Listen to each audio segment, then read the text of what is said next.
They're trying once again this week to get movement on their plan to repeal and replace Obamacare. Their first effort failed to get a vote, but there is hope among the Republicans that compromises could lead to success this time. One sticking point has been coverage for people with pre-existing conditions. It's something President Trump has guaranteed will remain in the bill. Pre-existing conditions are in the bill. And I mandated, I said it has to be. And one of the fixes that was discussed pre-existing was optional for the states. Sure, in one of the fixes, and they're changing it and changing so it'll be permanent. Of course. Joining us now from Capitol Hill, Louisiana, Republican Senator Bill Cassidy. He's a member of the Health, Education, Labor, and Pensions Committee. He's also a physician. We're going to talk about health care. I want to get your reaction to that in a moment, Senator. But let me first get your thoughts about this comment the president made just now, that he would, quote, be honored, his word honored, to meet with the North Korean leader Kim Jong-un if the situation were right. What do you make of that comment? I think the president is unconventional. He's willing to break tradition, particularly when he thinks it's for the good of the country. I suspect there would be predicates for that meeting, and we would expect North Korea to, if you will, change certain behaviors. And that may be enough of a draw. But the president continues to prove himself willing to do that which would be different, unacceptable in others' eyes, to achieve his goals. So you're okay with what he said? Again, I suspect there'll be a predicate that North Korea has to agree to this and this and this. And at that point, they would meet. I don't know. I'm not a confidant of the president. But would that be something that might be enough of a draw for Kim Jong-un to do it? Maybe so. All right, let's get back to health care, a subject you've been devoting a lot of your time to. You've seen the House bill. I assume you've seen this revised House bill. Is there a hard guarantee for coverage for pre-existing conditions? So if you take that they will have a high-risk pool, and that in the high-risk pool you would take care of those with pre-existing conditions, I suspect the advocates for the bill would say that is their guarantee. The president, as he said, might want something stronger than that, and he's been remarkably consistent throughout the campaign and his presidency. He wants those with pre-existing conditions cared for. As a physician and as somebody who's advocating that through the Cassidy-Collins bill, I'm all for that. But as you know, this revised House bill gives states the option of making some significant changes, including opting out of the pre-existing conditions that have been mandated. Well, I think the president just said that he expects the final bill to take care of those with pre-existing conditions. The House bill is still a work in progress. I've spoken in the last several days both to a member of the Freedom Caucus and a member of the Tuesday Group, and they both recognize it is a work in progress. So I just want to be precise. The Freedom Caucus is the conservative. The Tuesday Group is the more moderate Republicans. So what you're saying is the language that they've been talking about is still open to change, and based on what the president wants, they're going to tighten it up and not give the states to opt out, not give the states the option of opting out of guaranteeing health care coverage for individuals with pre-existing conditions. What I'm saying is the House has to pass a bill, and there will be a mechanism in there which they think satisfies that condition. The Senate will work its will. It'll go to conference committee. I'm sure the administration will be involved. There will be two other times in which this guarantee by the president can be addressed. If what the House proposes is deemed not adequate, and I don't know what the final version is going to be, I think there'll be a lot of opportunity to come forward with that. Have you seen any language from the House bill, this revised version? I've just seen that which is floating around, but I know that they're speaking of revisions to the revisions, and I've not seen that. Do you think it would be necessary for the Congressional Budget Office to score or to give an assessment of this revised version before members of the House vote? I would like to see a score personally. I can't speak for the House, but you want to know the coverage numbers. President Trump also said during the campaign he wanted to make sure that coverage continued for those who had it. Again, the Cassidy-Collins bill accomplishes that, and we also lower premiums. You want to see what happens to premiums. We've got to lower premiums. I would like to know that before I voted on something. All right, so I just want to be precise, Senator, and as I said, you're a physician. irrespective of if, let's say, the House passes something this week, it'll go to the Senate. Will you insist that anything that emerges goes back to the House, to a joint House-Senate conference committee, as they say? Will you insist that there are ironclad guarantees that individuals with pre-existing conditions will have access to health care coverage? I will insist that the president's pledges be met. And the president pledged that he would take care of those with pre-existing conditions, lowering premiums, continuing coverage. That is my goal. Now, some folks may have different opinions of how to accomplish that, and I am open to differing opinions, but the president pledged that on the campaign trail. That's how he got elected. I think it's a good starting point and a good ending point. One final question before I let you go, Senator. Do you support this compromise spending bill that's been put forward, that's going to come up for votes this week, that will keep the government open through the current fiscal year, the end of September? We're still looking at it. There's things about it I really do like. The Budget Control Act, for example, it continues to obey that, which obviously we're trying to address our country's debt and deficit. It increases some spending for the military, and our world has become more dangerous even than it was over the last couple of years. So there's a lot of good things about it, but Wolf, let us continue our analysis, please. Now, there's no funding for the border wall, and it continues funding for Planned Parenthood. Are you okay with that? Well, first, regarding the border wall, there is $1.5 or $1.6 billion more to secure the border. And it's interesting, our number of illegal crossings, by one measure, are the lowest they've been 3 months into the Trump presidency since late 2011. And so there's been a dramatic improvement in that. I think the president's goals of securing our border are being substantially met.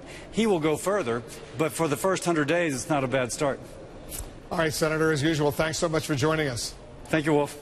Bill Cassidy of Louisiana. We have some more breaking news, this time coming out of Texas. Look at the live pictures from Dallas. We're learning about an active shooter situation. The Dallas Police Department just tweeting this.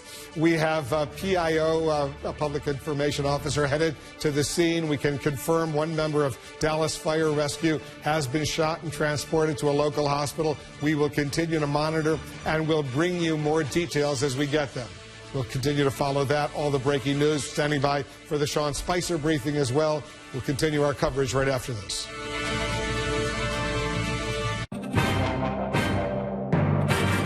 Sarah connected to IMAX connected to Cisco connected to TechGrads connected to DHL connected to Mondelez connected to the whole Gulf. A thriving digital ecosystem means you're better connected in Bahrain. If you have Madeline, let her come home to her mummy, daddy, brother and sister. An innocent girl disappears from a beautiful resort. 10 years later, could Madeleine McCann still be alive? As her parents relentlessly search for answers. We need our Madeline. Please give our little girl back. CNN investigates. There is someone who knows what happened to Madeline. CNN special report, Missing Madeleine McCann. Saturday on CNN. Business is always changing. Keep up with CNN Money. Maggie Lake is live in the heart of the world's economic epicenter, New York City, tracking all the action of the stock exchanges and the big business stories from around the world. Get top analysis of market movements and a daily breakdown of financial headlines. CNN Money with Maggie Lake, weekdays only on CNN.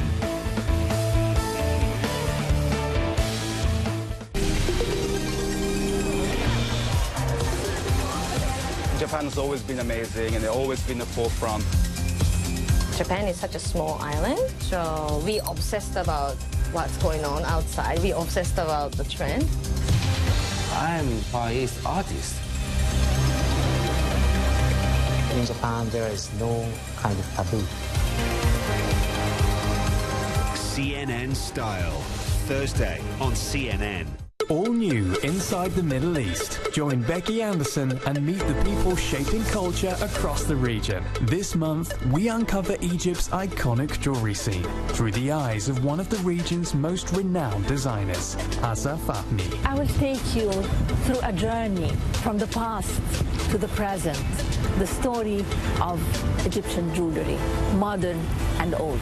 Inside the Middle East, Sunday on CNN, in association with MISC.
This is CNN.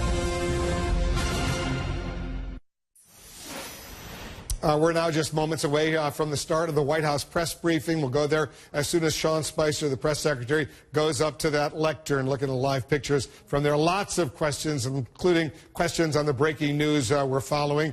The president's latest comments saying he is opening the door to meeting directly with the North Korean leader Kim Jong-un. We have our CNN political director David Chalian with us. Our chief political analyst Gloria Borger is with us as well. For those viewers just tuning in here in the United States and around the world, the president gave an interview to Bloomberg News in which he said this about Kim Jong-un.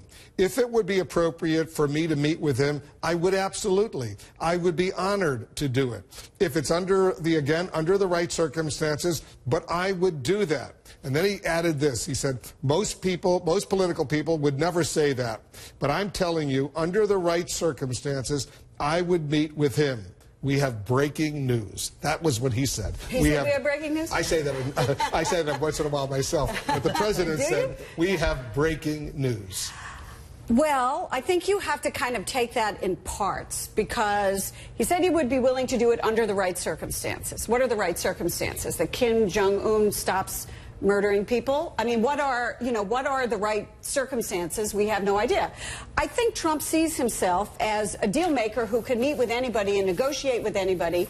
And, he's willing to meet with the head of the Philippines, who's an abuser of human rights, because he feels like he can get something done on North Korea. And I think you have to ask yourself the question, what would be accomplished, and honestly, what does he mean by the right circumstances? I just don't. And what does he mean by being honored? And honored. Well, that's the other part of it. Being honored to meet with Kim Jong-un just is doesn't make any sense. An odd word to use at the very least. David, here's what the president, as candidate, said in June of last year on this very same subject, a meeting with Kim Jong-un. And then one of the papers called the other day, and they said, would you speak to the leader of North Korea? I said, absolutely. Why not? Why not?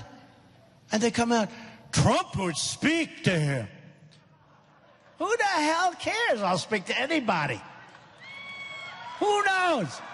There's a 10% or a 20% chance that I can talk him out of those damn nukes, because who the hell wants him to have nukes?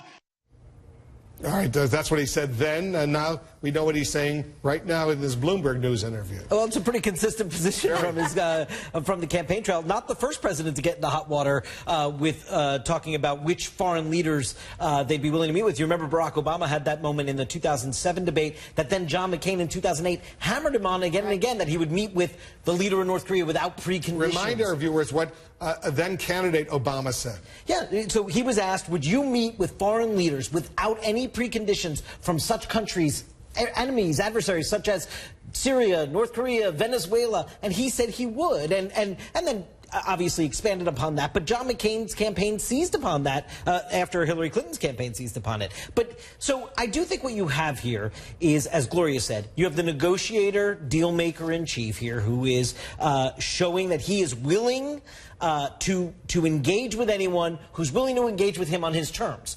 We don't know what those terms are. Right. And so without that, it is very difficult to assess this. But as you just played the tail of the tape there, Wolf, this should come as no surprise. And put it in the context of the recent things we've heard from the administration. Mike Pence first told Dana Bash, we're not looking for one-on-one conversations with the North Korean leader. But then Rex Tillerson, the Secretary of State, seemed to suggest, well, maybe that might be in the cards. Clearly, this has been on Donald Trump's mind. Well, and you would never have a president meet with a leader like Kim Jong-un unless there were meetings beforehand. I mean, you don't just invite him over to the White House. And by the way, being honored to meet with him, does that mean inviting him to the White House? Because that's an honor in and of itself that perhaps we should not bestow upon leaders who have no human rights records whatsoever.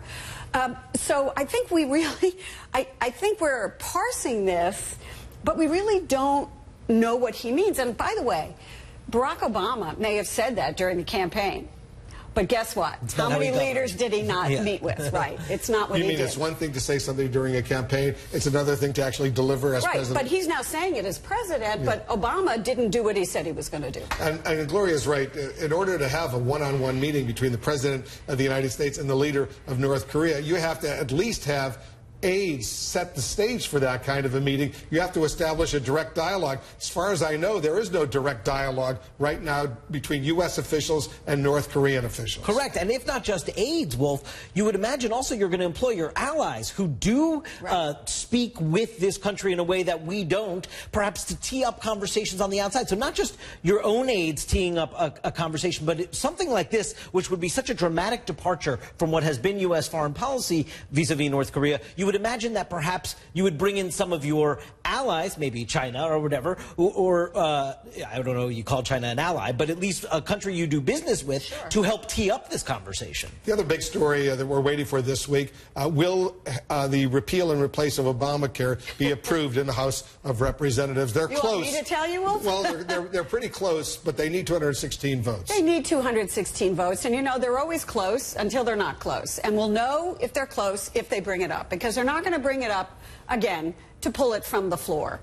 And obviously, as we've been talking about all last week, the big issue is when you give the conservatives something, the moderates get upset. And it's this big question of, is pre-existing conditions covered in this bill the way it was covered in Obamacare? The answer to that is no. But the president told CBS News yesterday that he will mandate that pre-existing conditions be covered. So again, it's confusing. And you just heard Senator Cassidy of Louisiana say he's talking to people on the House side. They're rewriting things even as we speak right now. Right. He said sort of revision of the revision. Right. And no doubt Senator Cassidy indicated what is true, which is that this bill will change undoubtedly if it does make its way to the Senate. That also is causing a political problem for getting the votes to 216, Wolf, because as you know, if you're a moderate Republican in a competitive district, the last thing you want to do is walk the plank on a very tough vote that then actually amounts to nothing, because it may not be, it certainly will not be the same bill that has to get voted upon again to get it to the president's desk once it goes through the Senate. With John Dickerson on CBS News on Face the Nation, the president was firm, absolutely firm. There is no doubt about it. I've told them it's guaranteed. Pre-existing conditions, 100%. It was the one detail of the bill that he seemed to be very clear about that actually isn't in the bill at this point, because the way it's written now, it would leave it up to the governors and up to the states, and that is not a mandate for pre-existing conditions in every single state. Yeah, I mean, I think the president is playing a little bit of a word game here, just because pre-existing conditions would still be covered, yes, in theory. But if indeed the state opts out and is able to have its own thing and actually allows insurance companies to provide insurance where they are allowed to consider health status for pricing, well, somebody with cancer or pre-existing condition could be charged so much that it's actually unaffordable, that in reality, in effect, it's as if there is no coverage for pre-existing conditions. Once again, we're waiting for the press briefing with Sean Spicer to begin. We'll have live coverage of that. Very interesting. And David, let me get your thoughts on this. The Trump re-election campaign has now come up with a $1.5 million ad highlighting the success of the president during his first 100 days. I'll play a little clip. A respected Supreme Court justice confirmed. Companies investing in American jobs again. America becoming more energy independent. Regulations that kill American jobs eliminated. The biggest tax cut plan in history. How unusual is it to start running campaign ads after 100 days in office for re-election? Unprecedented, completely unusual. I have no example to use. It's also unusual to open up your re-election account and actually launch your re-election campaign before the inauguration or around inauguration weekend, which is exactly what happened. I think it's smart for them to get their story out in an unfiltered way, get on the airwaves. It might be a smart use of money to help convince Americans that despite all the noise and chaos they may hear in the news coverage, that there are these accomplishments that they want to tout in an unfiltered way. I think that's a certainly wise thing to do.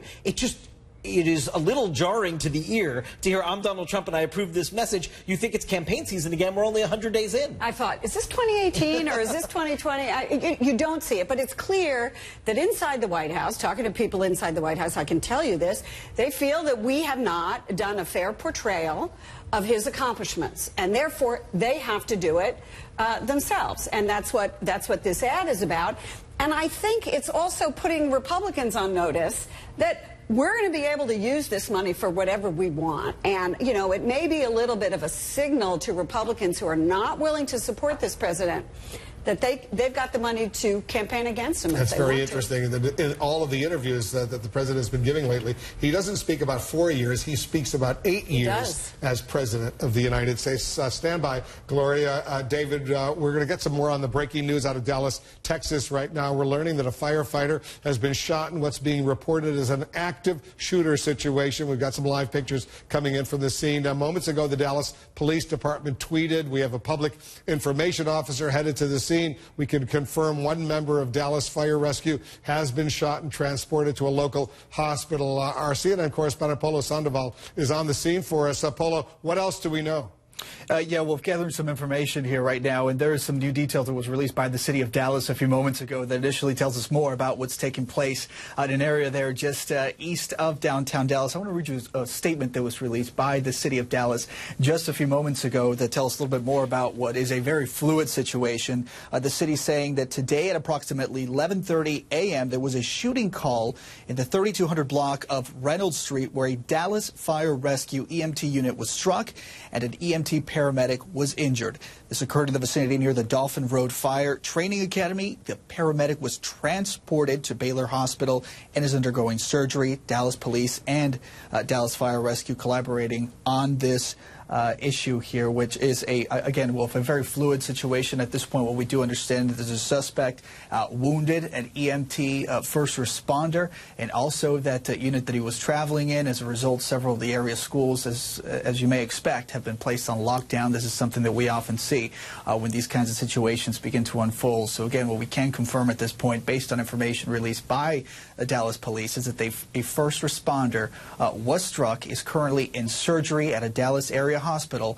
As you see here, a whole lot of red and blue lights right now in that neighborhood just east of Dallas as we tried to, as investigators try to bring this to a close. Still active. What we don't know yet is the current state of this individual, this suspect. Is he in custody?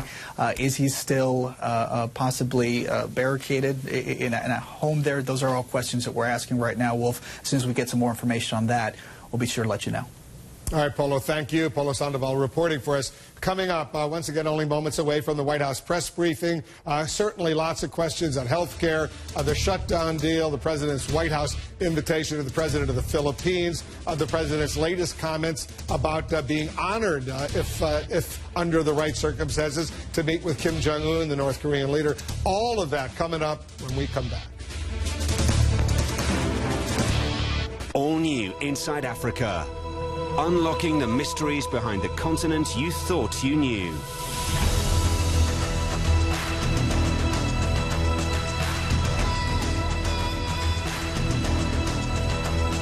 From the streets of Nairobi, performance art lifts aspiring hopefuls to powerful new heights. When I'm dancing, I feel myself. I feel the strength in me. Inside Africa, Tuesday, only on CNN, in association with Zenith Bank.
To the right, the left, or the center?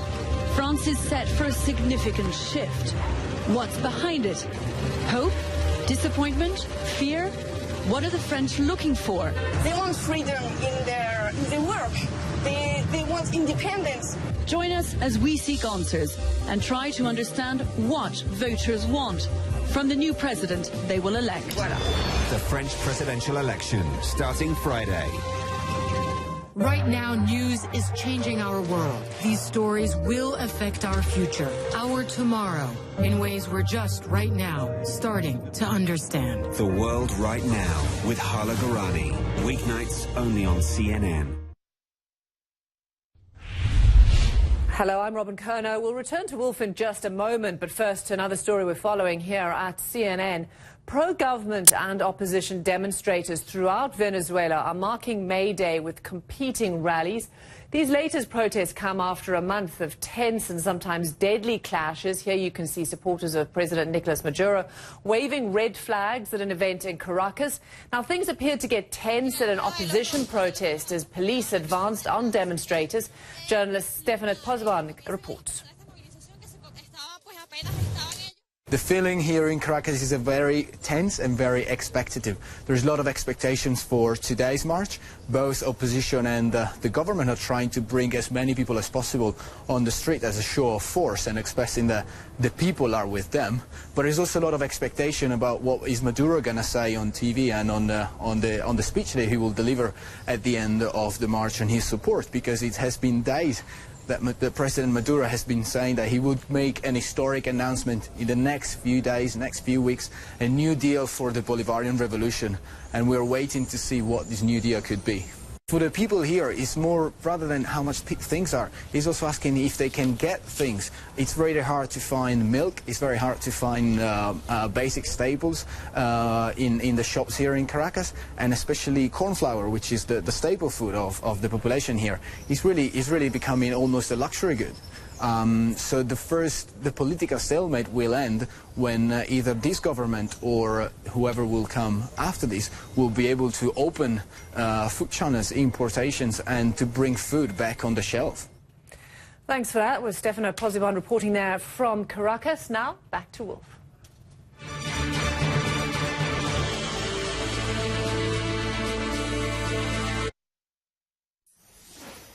You're taking a look at some live pictures coming in from the White House press room where the briefing is set to begin. At any moment, Sean Spicer will be taking reporters' questions. As soon as that begins, we'll, of course, have live coverage of that. In the meantime, let's get back to David Chalian and Gloria Borger. You know, David, this new interview that the president gave to Bloomberg News, among other things, he says that he would be willing to raise the U.S. gas tax to fund infrastructure development. He said that the tax plan, sort of the general tax plan he released last week, just the beginning of negotiations, quote, "It's something that I would certainly consider if we earmark the money toward the highways." So here's the question. I thought Republicans don't want to raise taxes. Right.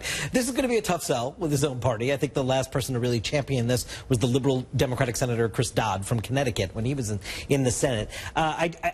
It sounds to me like the president is sort of, because in the same interview, Wolf, he's talking about his own tax reform plan to lower taxes. So it sounds to me he's now trying to do lowering taxes with Republicans, because he's not going to get Democratic votes on that, and infrastructure and raising the gas tax to pay for it with Democrats, which there aren't enough of necessarily to pass everything. So he's going to have to find some Republicans to get on board with this idea of raising the gas tax. It just seems to me he's trying to create different coalitions and go about these issues in whichever way he thinks he can piece together a deal. Because I was going to just say raising gas tax, that it affects everyone. It's really a regressive tax because it affects the poor people and the middle class people a lot more than the rich people. And it affects people in red states who drive longer distances, I would add, and that's why it hasn't been popular. But I think he's also finally coming to terms with the fact that you have to pay for something.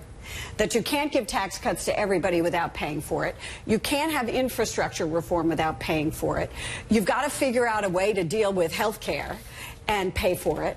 And this is the reality that he is up against. And as you propose a huge $1 trillion infrastructure plan, if that's what it's going to be, you have to figure out a way to to get it done. Now, as David pointed out, the Democrats are going to be much more on board with this than the Republicans. But the other question is, why should they give him a victory on anything, which they're not inclined to do? And I'm not sure how some of his friends and allies in the oil and gas industry are going to feel about this, or how much pressure they would apply to sort of run against this.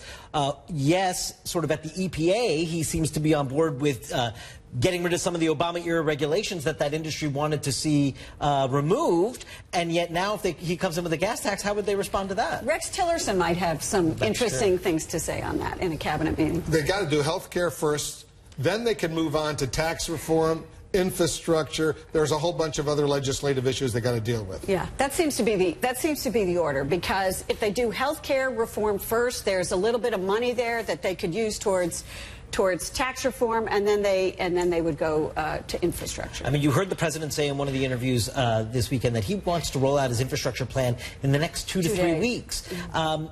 Nobody on Capitol Hill seems to think there's an infrastructure plan ready to be rolled out right now. And as you can see, he's just beginning to float these ideas about how it would be paid for. Because the infrastructure plan is really critically important to deal with the infrastructure, the roads, the bridges, the airports. And it's popular. And it's something that he talked about on the campaign trail with some frequency in the fall. This is part of Steve Bannon's populistic, nationalistic movement as well. This is a piece of that, a really popular piece of this, as Gloria is saying. So it definitely fits with a lot of his sort of ideological drive that he's going, if he has any ideology, Trump does.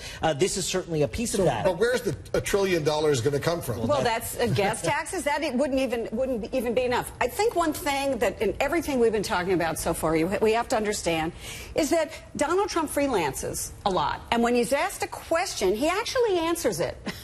And he doesn't say, well, you know, I haven't thought about that, let me think about it. He goes, oh, well, maybe that's a good idea. And maybe he hasn't discussed that yet with his people, just like he didn't discuss with the State Department about meeting with Duterte, apparently. So these are things that sometimes come out of his mouth that have not been vetted by his staff. What is successful is that they apparently worked out a deal to keep the government funded at least through the end of this fiscal year, at the end of September. And I'll show our viewers what's in this temporary spending bill. It's I think we have it, some graphics we can put up on the screen. $15 billion extra for defense spending, $1.5 billion for border security, although not necessarily earmarked for a wall. $2.4 billion for disaster relief. What's not in the budget, no funding cuts for Planned Parenthood, no money for deportation force, no federal cuts to so-called sanctuary cities, no funding for the border wall construction, although $1.5 billion for overall border security. And I think the administration sees some of that money for border security lays the groundwork for what they believe will eventually be their plan for the full wall. As you know, he's talked about in some areas that's fencing, not a wall. So, but that's sort of a down payment on some of the initiatives they want to go. I think what they did here, Wolf, was they did a sort of calculation. They said, you know what? Not shutting down the government is the highest priority, and a lot of these fights we can have in the fall. It's impressive that they've worked out this compromise deal. It is, because the Democrats will say we got everything we wanted, or almost everything we wanted in it. I think lots of Republicans won't be happy about the defense spending number here, but I think it was pragmatic, as David was saying. I think it's a pragmatic decision that Donald Trump does not, and his administration, don't want the government shut down, period. And so they decided not to fall on their swords over all of these things right now, because they're going to live to fight another day. And the argument that President Trump is, he may have rhetorical flourishes, but he's really operating as a traditional conservative Republican president. What do you say to that? I don't know that we know that to be true just yet. On this deal he did. I'm working on a temporary spending bill. He was doing what he felt was critically important, keep the government operating. Keep the government open. There's no doubt about that. And I think if you look at the totality of what he's trying to do, I think at times he's aligned ideologically and looks like a traditional Republican. In fact, on foreign policy, he's becoming to look more and more like a mainstream Republican than sort of an outsider that's trying to upend everything. But I don't think you can fit Donald Trump neatly into an ideological box. No, I don't think so. I think what we do see is that he's switched positions an awful lot. You know, on NAFTA, on China, you know, you go NATO, you go down the list, and that may be more conventional than he campaigned as. Certainly. Here's Sean Spicer, ready to make a statement. I appreciate you having me. I hope you guys had a good weekend. It was definitely a busy one for the Trump administration. On Friday, the president signed several proclamations ahead of the start of the new month. Those are all available at whitehouse.gov. On Saturday, you may have not noticed, but it was the president's 100th day in office, for those of you not keeping count. The president took several significant steps towards leveling the playing field for American workers and businesses while visiting an Ames factory in Harrisburg, Pennsylvania. Ames has been making tools in America since before our country's founding.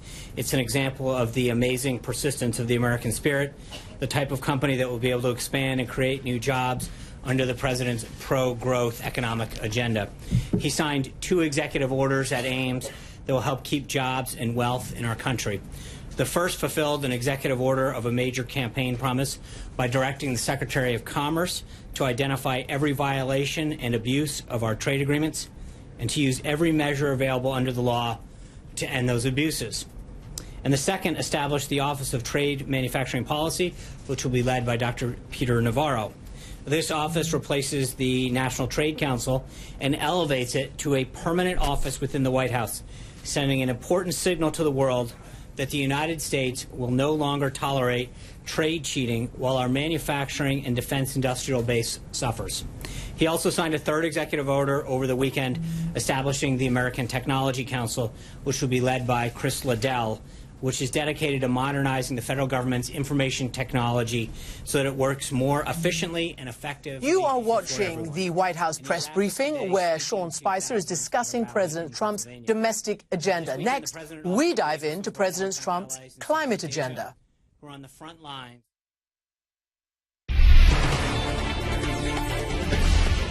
Tonight, Trump lawyers convene at the White House to discuss whether the U.S. will stay in the landmark Paris climate deal. But it turns out that cities may have more sway than the federal government anyway in the fight against climate change. Why the former New York mayor Michael Bloomberg and climate activist Carl Pope insist the future is green. Coal is so uncompetitive that the Coal Mining Museum in eastern Kentucky proudly announced that it had converted to solar power to save money. Also ahead, why did he do it? Trump's controversial White House invite to the strongman president of the Philippines, who's accused of thousands of extrajudicial killings in his war on drugs.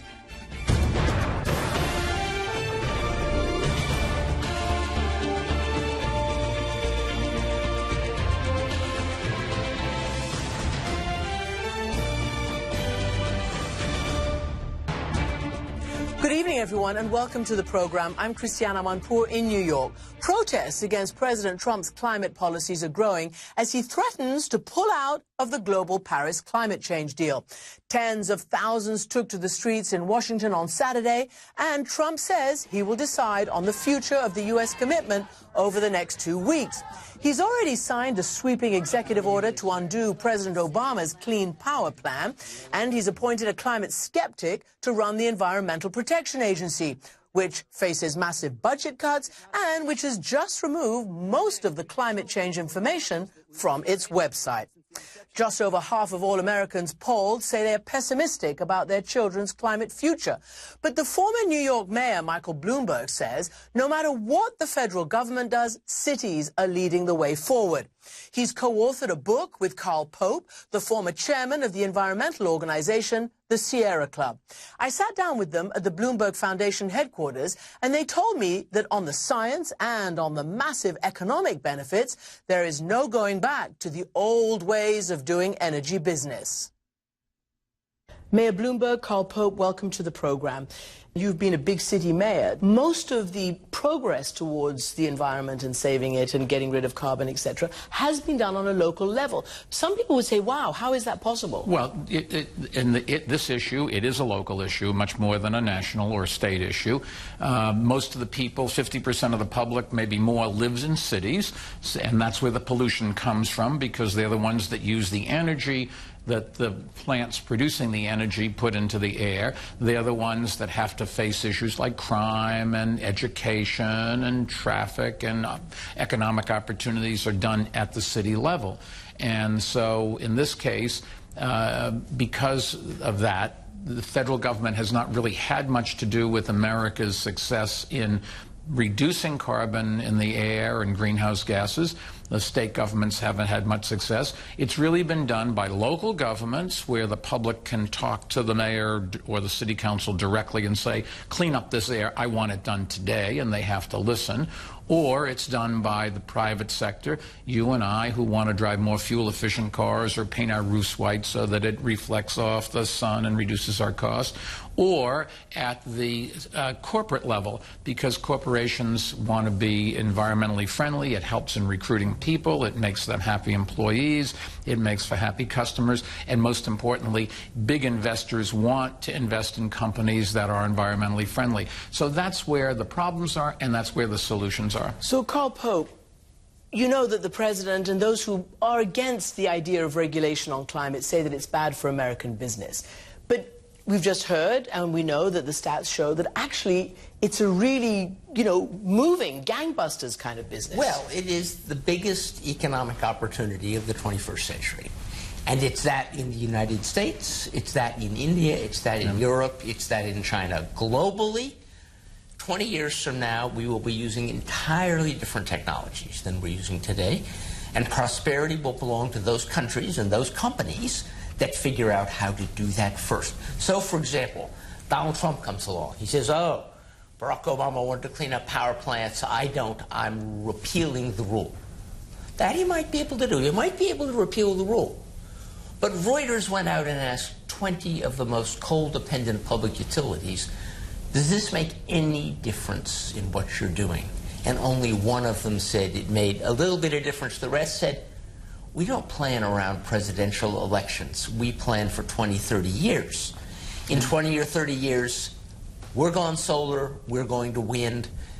Companies like Anheuser-Busch, America's biggest beer manufacturer, has announced that all of its electricity will come from renewables. What about when people say, oh, well, we're doing all this, we're, controlling our carbon and putting in regulations. What about India? What about China? They're the big polluters. The truth of the matter is those countries are doing even more than we're doing. Why? Because they have a much bigger problem. You see pictures of not being able to see across the streets in the big cities in China and India, and their governments can't survive unless they do something, because the people are saying, wait a second, I have to wear a mask, my kids are going to the hospital with asthma attacks, people tell me I'm going to come down with stomach cancer because the water's not clean, and so those governments have to do something. Now, they have bigger problems than we do. They're 3, 4, 5 times the size of America. They have antiquated infrastructure, so they have an awful lot of old plants that are more polluting than the newer plants. But nevertheless, China, I think, has already canceled the building of more coal-fired power plants than we have in this country. So it's just not fair to say. And India's just made an announcement. Same thing. It's not fair to say they haven't done anything, but let's assume they did. It really doesn't matter. We all contribute to it, to the change in the climate and to the environment today. Forget about 50 years from now. We contribute to the environment, the air we breathe, the water we drink today. And so if we help, if we do something alone, at least it makes it better than it would be if we didn't.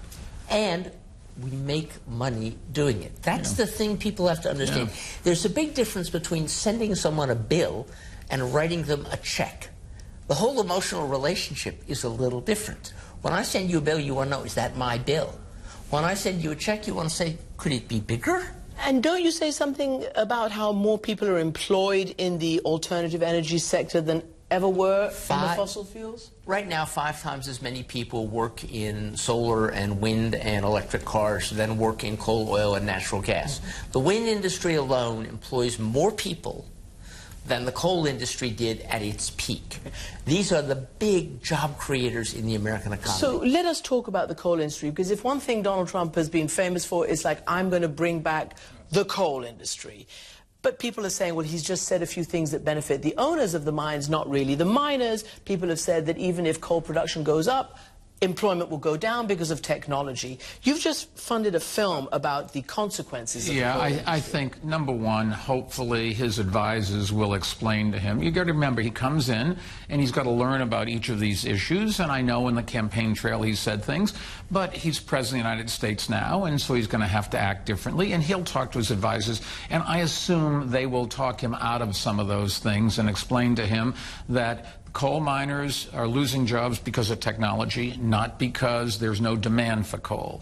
The production of coal is up while the number of people working in the industry has gone from 800,000 at its top to 50-odd thousand today. What's happened to coal miners is happening in every industry, retail, and because of Amazon, and just television, everything. Because of technology, people are losing their jobs. And that's a great societal problem we have to work on, not just coal miners losing their jobs. In the case of coal miners, number one, I think they understand those jobs are not coming back, no matter what the president says. You just can't wish it. It's not going to be true. And in any case, coal, because it's so polluting, we really do want to go to renewables. Somebody said that, you know, if we have lots of vets out of work, we're not going to go start a war to put them back to work. And in this case, we're not going to go and use polluting coal just to give the coal miner jobs. What we have to do is we have to find ways, and my foundation is supporting 3 organizations which are trying to create and retrain jobs for coal miners. The trouble is, coal mining is just a small part of a societal problem all across America and, in fact, around the world. And that's the great challenge for us, Christina. It's solving the problem of jobs, it's making sure we don't have a nuclear war, and it's climate change. Those are the 3 big things, and there are no easy answers on any of the 3. So, if the latest American poll CBS did shows about 57% of Americans are very concerned that the next generation will be worse off climate-wise than we are now, you've also said that actually these climate goals set down by the Paris Accords, America is close to meeting them. Well, we've already, Barack Obama went to Paris in 2015, and he promised to cut emissions by 26%. It's January 1st, 2017. 14 months later, we were already 2/3 of the way towards meeting that goal. We are going to overrun that goal, not because of anything Donald Trump says or doesn't say. We're going to overrun that goal because coal can't compete. Coal is so uncompetitive that the Coal Mining Museum in eastern Kentucky proudly announced that it had converted to solar power to save money. To save money. That's the key phrase, to save money. But I think one of the things we've got to focus on here is it's up to us to convince this administration, Donald Trump and his advisors, that this is the right ways to go. Nobody wants to start a he said, she said battle. It's not partisan. We're all in this together. We all breathe the same air. We all drink the same water. And so what I hope is that the success we've had so far, Donald Trump is going to wake up and say, well, look, I'm very concerned about coal miners' jobs. So is Carl Pope and Mike Bloomberg. And in fact, we're trying to do something about help it. Maybe I can do something as well. And let's make sure that we address other problems as well.